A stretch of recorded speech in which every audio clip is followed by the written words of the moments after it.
What do you think the evolving nature of these businesses are? And I think it's one of the, maybe the fast moving region in the world, especially Saudi, where we see a market with great opportunities developing towards the upcoming international events, obviously.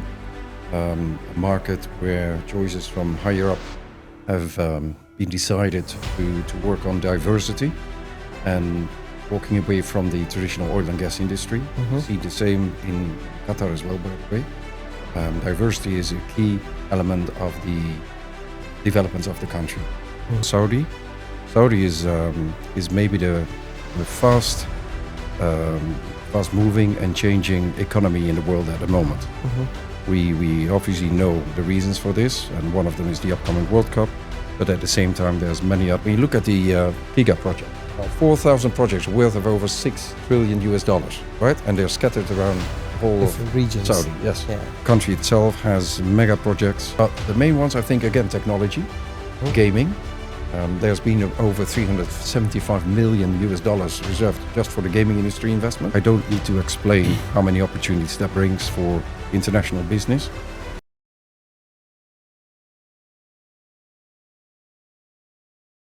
Welcome to yet another Analytix Business Podcast, where we connect international experts, consultants, and advisors across the globe to speak about the changing business landscape in the region. And today, we are privileged to have a very distinguished guest, Mr. Robert W. Katz, who has got immense experience in working with international companies across the region. Mr. Robert comes with a high level of experience working in Qatar specifically and connecting different level of businesses within the region, specifically to Saudi Arabia, and bonding various business relationships. His experience includes connecting with global networks, global companies, and Western companies to flow into the region. Welcome, Mr. Robert. Thank you. So, Mr. Robert, interestingly, if you look at the region now, the GCC region is evolving very much. From your perspective of looking at the Western markets and the GCC, where you principally spend a lot of time in advising companies in this particular region, right? Specifically, if you look at countries like Saudi Arabia and the outer GCC, which is getting a lot of traction, what do you think the evolving nature of these businesses are? Well, evolving of businesses depends obviously of the circumstances within the countries in the specific region. If you look at the GCC as a region, I think it's one of the, maybe the fast moving region in the world, especially Saudi, where we see a market with great opportunities developing towards the upcoming international events, obviously. A market where choices from higher up have been decided to work on diversity and walking away from the traditional oil and gas industry. See the same in Qatar as well, by the way. Diversity is a key element of the developments of the country. This is also embedded into the national visions of those countries. It makes it only attractive as a landscape, a business landscape for international business to locate themselves and to explore through partnerships how they can expand their businesses or even start new businesses in these countries. Mr. Robert, as you see, the GCC market is getting a lot of prominence. And in your experience of working with Western companies and connecting them to the GCC region, what is the business landscape change that you're experiencing in the GCC and specifically Saudi Arabia? And what is the difference that you are foreseeing for companies which are coming from the Western markets to invest into this region? All right. Thank you so much for this question. It's an important one.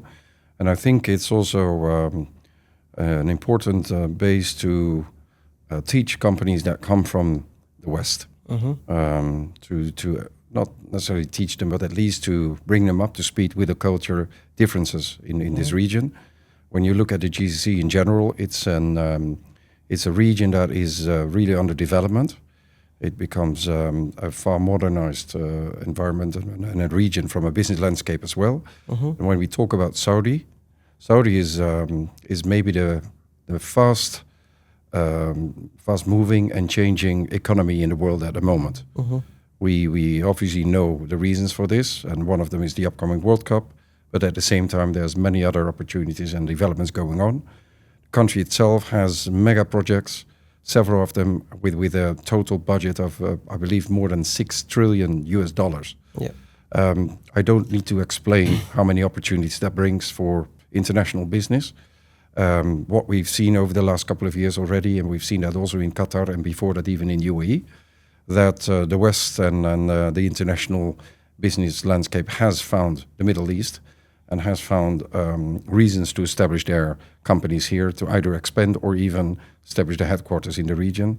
And again, looking at Saudi at the moment, the really emerging market, I think that country offers most of the opportunities at the moment from a wide range of industries, obviously. Okay. Just to take an add-on from what you were trying to say, when you look at the Western markets, which is a very established market, and navigating those companies or investing from those companies to the GCC, there's a lot of cultural gaps, right? Yes. And how would a Western company would have to navigate the cultural gap when they are considering the expansions and the investments? It's an interesting question.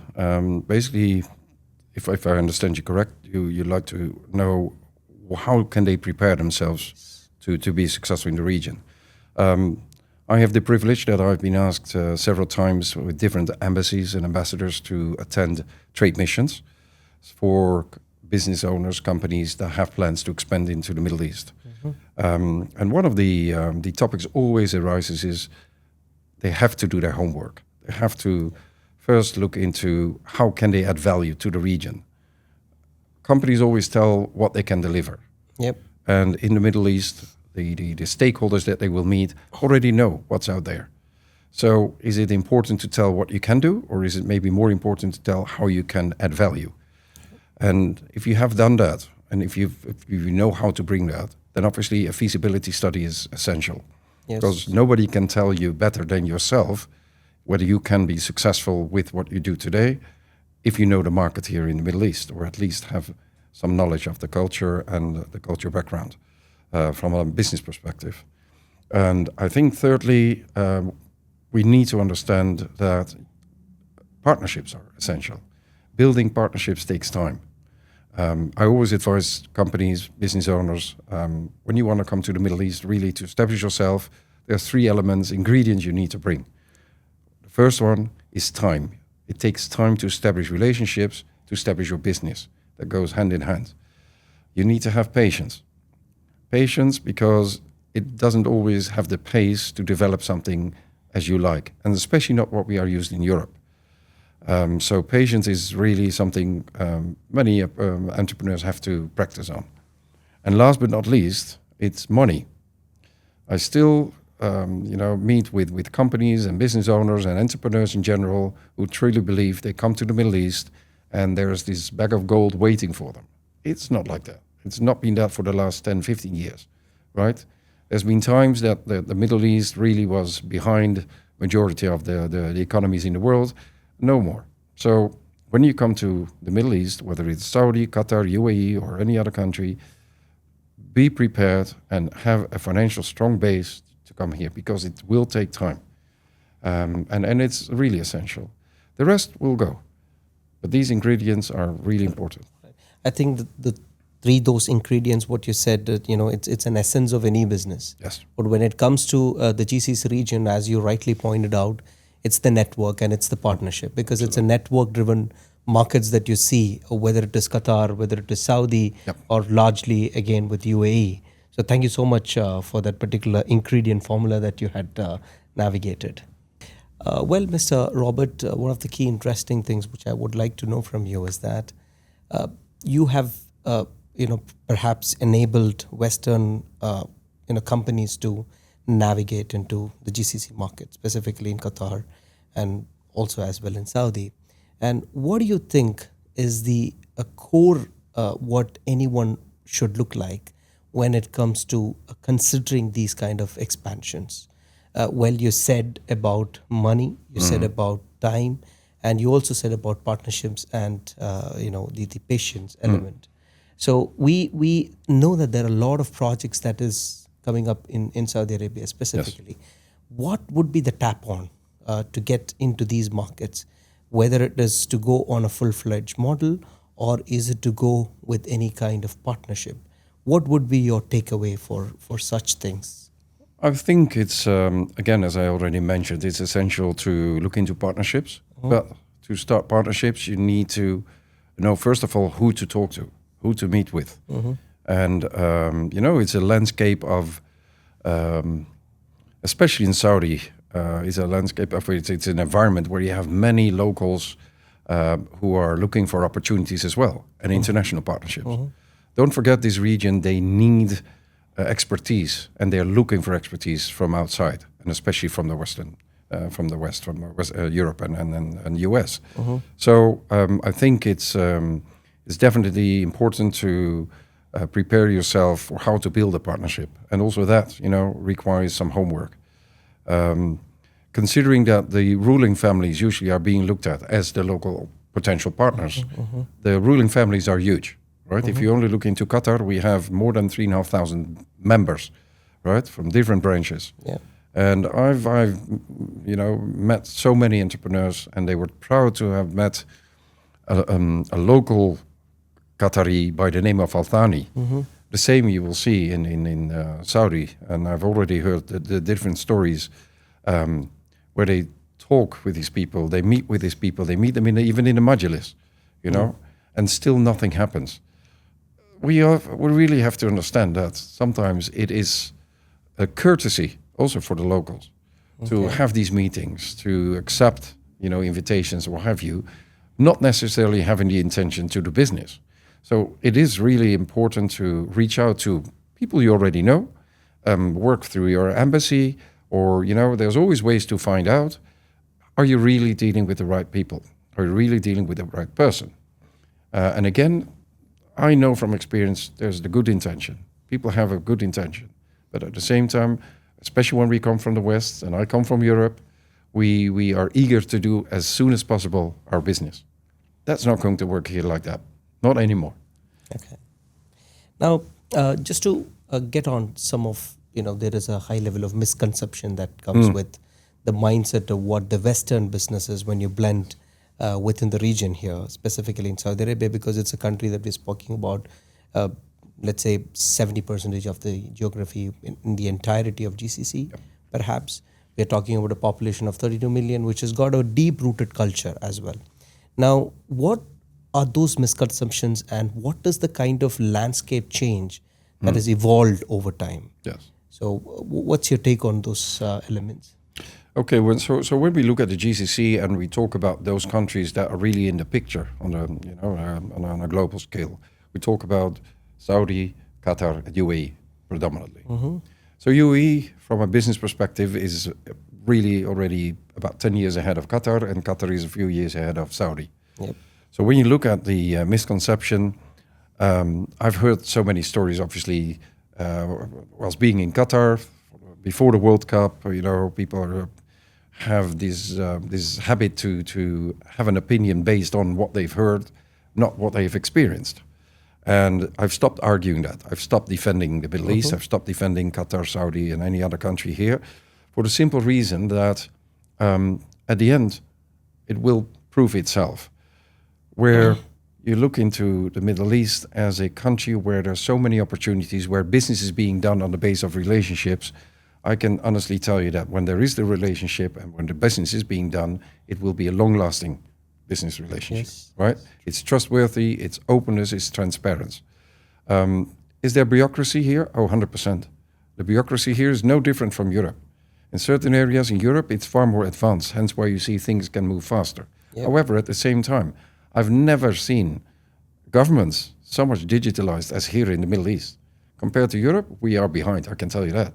So, it all depends on how you look at the region, how you look into the business, how you want to establish your business. And again, who are you dealing with? Who are you meeting with?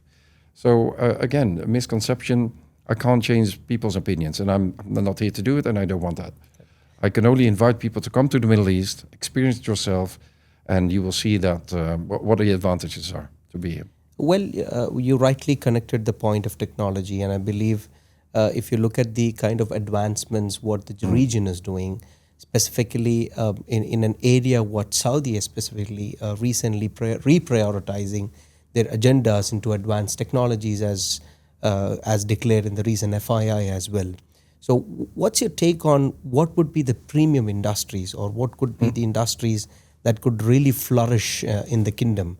I'm sure there are a lot of agendas and a lot of industries that is defined in the Vision 2030 program. However, what's your take on what the Western markets could really tap on in these declared industries? Just do the comparison again between the three countries. UAE is a country where the business, again, is far ahead of the other two countries. And where you see in certain industries, it's quite saturated. Qatar is still, developing. At the same time, it's the smallest economy of all three, which doesn't mean that there's no opportunities at all. There is, definitely. And you just need to be keen on which industries are attractive to invest in. And Qatar can be seen as a serious hub in different industries, and technology is one of them. Education is another one.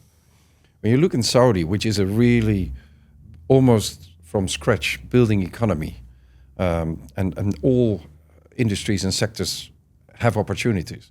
When you look at the Giga project, I brought here a map, and I'm not sure if you can show that, but there's 4,000 projects worth of over $6 trillion, right? And they're scattered around the whole different of regions. Saudi, yes. Yeah.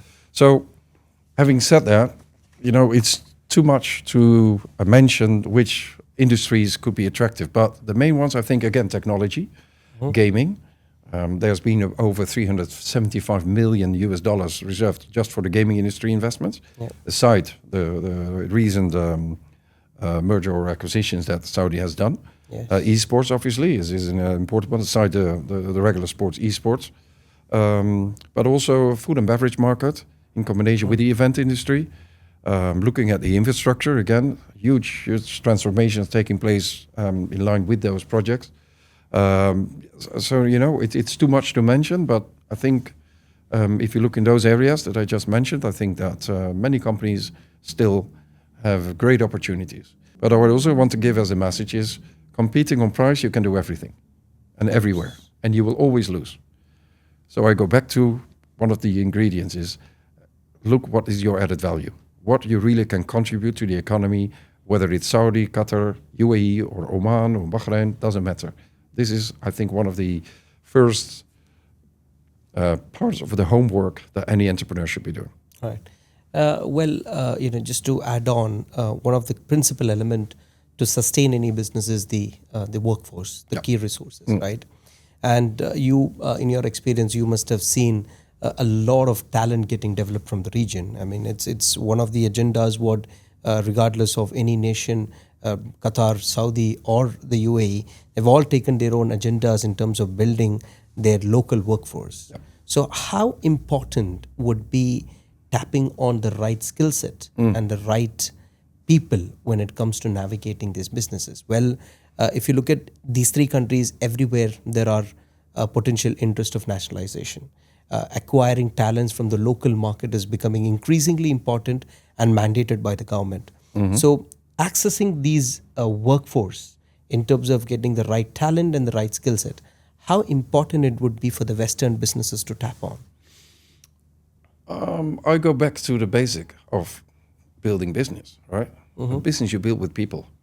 100%. Right? There's not one person that can build an entire company. Yes. You need people, which basically already gives you the answer.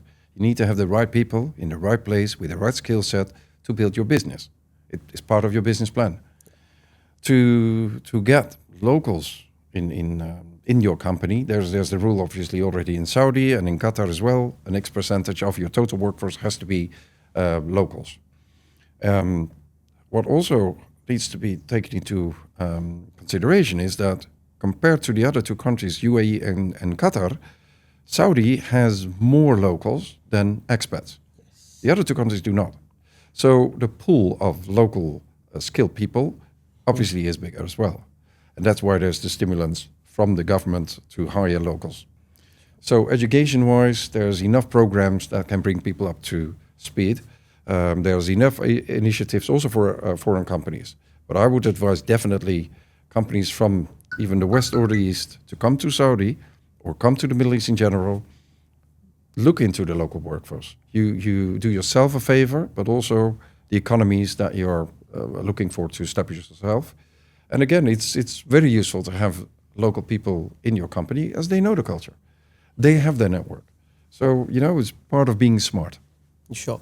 One such thing which I also would like to add on to what you're saying is it goes back to the initial conversation that we had speaking about the culture, right? So understanding any cultural root is very much important in the GCC because it's a region which has got deep-rooted cultures rather than inherited culture. Yes, there are inheritances happening. There are also adoptions happening of the Western culture largely in the kingdom here. And if you look at one of the sectors, what you have told, the F&B space, which is opening up really, really well in the kingdom there, it's a part of the cultural adoption what we are seeing. And also one other thing which is also adding up is the integration of the educational system within the cultural roots of Saudi Arabia.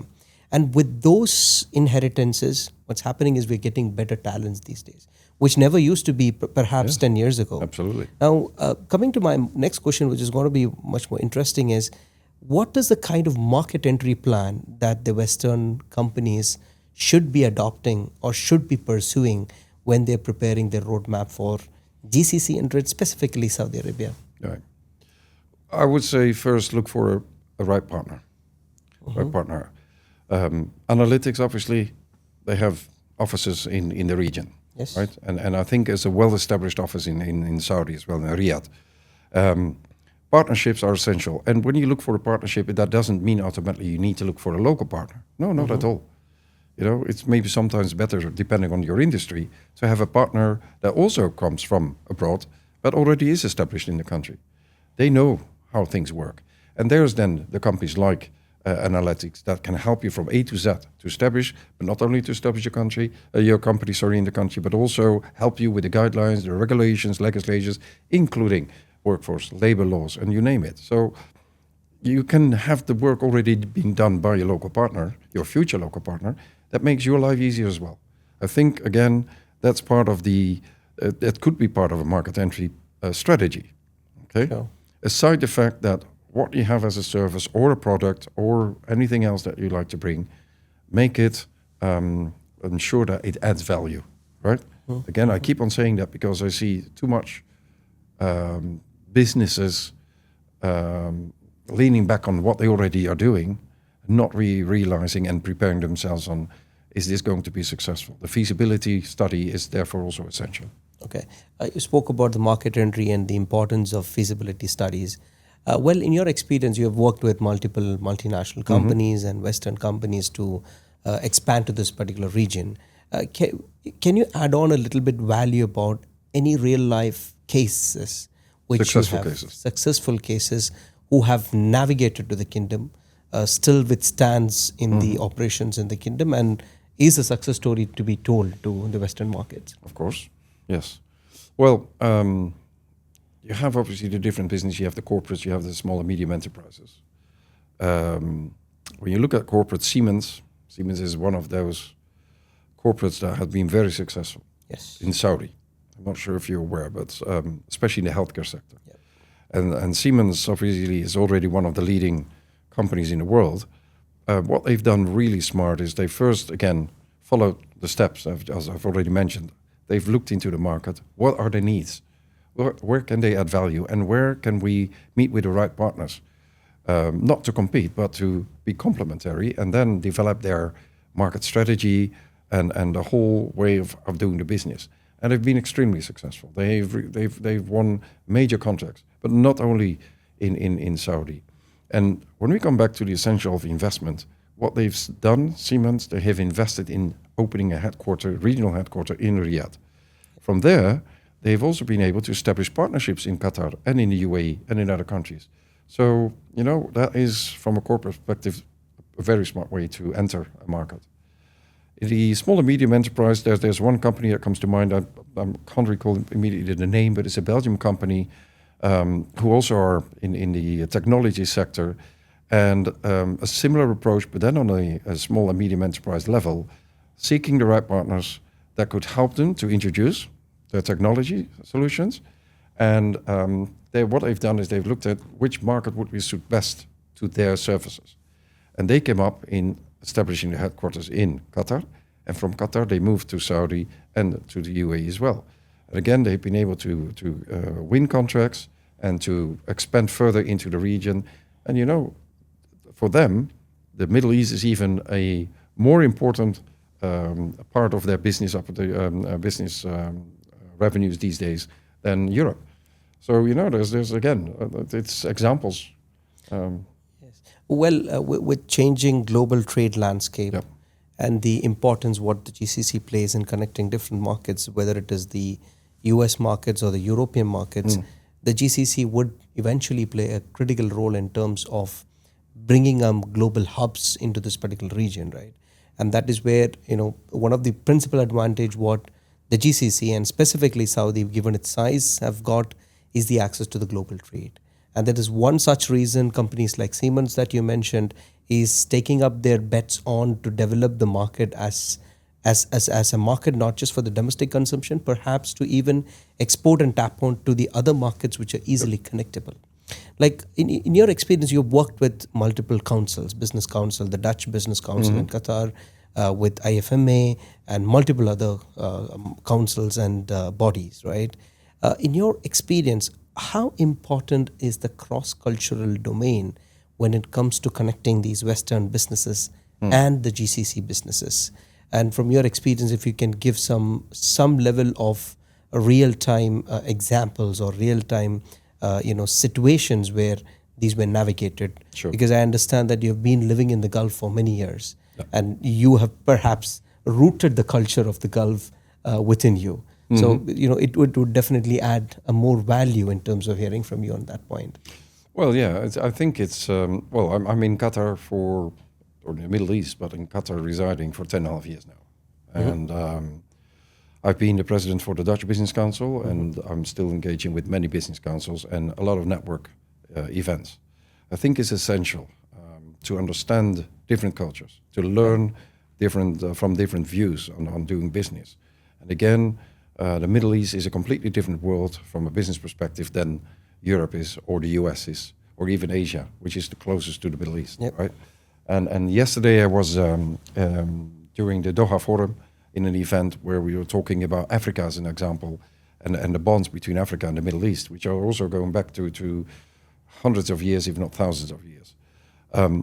Networking is essential, reaching out to people, cross-border, meetings and initiatives that you can implement. And that is the nice and the beauty of being here in the Middle East. Here, you can really start from scratch, exploring opportunities, and nothing, is impossible here. That is the mindset. Your imagination is your only limitation that you have, the boundaries of your imagination. Imagination has no boundaries. So you can explore as much as you like. Whereas when you go into Europe, there are limitations because as much as imagination you have, it's a volatile environment. Middle East is quite stable. There's enough money here, and if you bring the right value with the right partners, for sure, there's money available to develop what you can add. So I think it's, again, you can only find out what is out there by networking, by finding the right people. And I do this for the last 40 years. I know what networking means. It is working. And building a network may sound easy, but maintaining it is going to be the difficult. That is a challenge, right? And maintaining it at a high quality, it's work. Well, I think you gave me a lead to my next question about sustainability. And, in the West, sustainability has been in the agenda for perhaps decades, right? And if you look at the region here, sustainability has been coming into the mandate of businesses very, very recently. And you're principally involved in a lot of initiatives, be it the Clean Energy Initiative and multiple other initiatives on the business and the social landscape. How important and how difficult would it be for GCC businesses to evolve the ESG governance and those kind of initiatives in building their businesses into sustainability. Right. What's your take on it? So ESG is very important, and it's part of our culture, basically business culture in Europe, right? There's European agenda, and there's commitments, there's regulations and legislation. So the landscape there is pretty much okay. Yes, it's a kind of new to the GCC. At the same time, and this is typically for the GCC, and that's why I really like the business way of doing business here is. In general, the adoption is fast. It is committed, and we see that in the initiatives that all countries have taken, with Saudi reducing with 50%. UAE is predicting to be carbon neutral by 2070, I believe. Yep. And Qatar, where we see the solar fields being developed, and then even for the World Cup, to support the World Cup. So, the ambition is there, the willingness is there, and it will not take that much time that it's becoming mandatory for the business. You also see already tenders from governments already include sustainability initiatives. And if you not even meet one of those criteria, then you're excluded. So governments do support this. There's an ESG agenda for all the countries here in the GCC. So I think it's essential also for the companies who are really planning to come to the Middle East to take that into consideration as well. Do not ignore those initiatives, because the Middle East, again, it's open for these kind of initiatives as well, and understands the criticality of include that in the business in general. Mr. Robert, you've connected various dynamics and dimensions of the business. Well, you started with having the three essence or the ingredients that you rightly mentioned, which is the time, the patience, and the money, which is going to be elementary. You also spoke about the workforce and the talent. And finally, you also communicated about the ESG regulations. What would be your one such messages that a Western company willing to expand to the region, specifically to Saudi, Qatar, or the wider region, GCC markets, what would be a one message that you would convey or advise to these kind of Western companies that are pursuing these expansions? What I've learned from doing business many years ago, obviously, is that preparation, 80% of your preparation is 100% of your success. That would be definitely part of my message, right? Prepare yourself. I truly believe that the future is in the Middle East, and not only in the Middle East, but there's other developing regions as well, like Africa and in Asia. But we're talking about the Middle East, we talk about Saudi. There's multiple opportunities that you can explore, that you can jump into, but be prepared. And be prepared also to sacrifice. Because, a great life doesn't come that easy, and definitely doesn't come for free. You have to be able to sacrifice and stay ambitious. Do not get depressed or demotivated by things that do not go that fast as you are hoping for. That's where I say, do your homework, prepare yourself, reach yourself into the local cultures, because starting to understand that makes it already quite easy for you to engage. You don't need to learn Arabic, to study Arabic. No need. I'm here for 10.5 years. I speak a few words. I cannot read. I do not understand any conversation, but that doesn't mean that you're being excluded. Not at all, because they understand. The locals do understand that they need expertise, technology. They need us. Simple as that. And not only from the West, but from all over the place. Again, considering 2/3 of the population in Qatar and UAE are expats. Almost half of the population in Saudi is expats. We talk about 35 million at the moment, right? So 18 million, 16, 17 million are expats. Great opportunities. And again, the country size is huge enough. I don't need to show you that. And again, looking at all those projects on the agenda, and also in Saudi, in Qatar, in UAE, there's still projects ongoing. There's still an ambition where we can hang into and hook into and reach out and see where we can take our advantages. So again, my message to the Western world is be prepared and explore, visit it once, visit it twice, not as a holiday, but really with the ambition to establish, expand, or anything else in regards to your business? I think to summarize your outtake, it would be building the right partnership, one, Yeah. having high level of patience, being very ambitious in business again, and deeply understanding the culture. There is opportunity in the market. It's just about how you tap on. Yes. I think that would be the message that you would be precisely giving it to the listeners, right? Mr. Robert, it is an immense and incredible pleasure speaking to you. Your valuable insights covering multiple domain and multiple diaspora of the businesses and connecting the cultural elements of both the differently wide markets have been very much insightful. Thank you so much for joining this podcast series, and we look forward to having you again. Thank you. Thank you so much. Shukran. If you're a foreign entrepreneur or a business leader and interestingly looking to expand your business to Saudi Arabia or the GCC market, at Analytix, we provide you a step-by-step consultation along with a clear-cut roadmap report on how you can expand your business to the kingdom or the wide GCC market. This particular report would give you a clear-cut idea about what are the various regulatory challenges, regulatory outlines, approvals, incentives, and along with the licensing processes involved in your business interest. Once again, thank you so much for joining in this podcast. Stay connected, and we look forward to having you again. Thank you.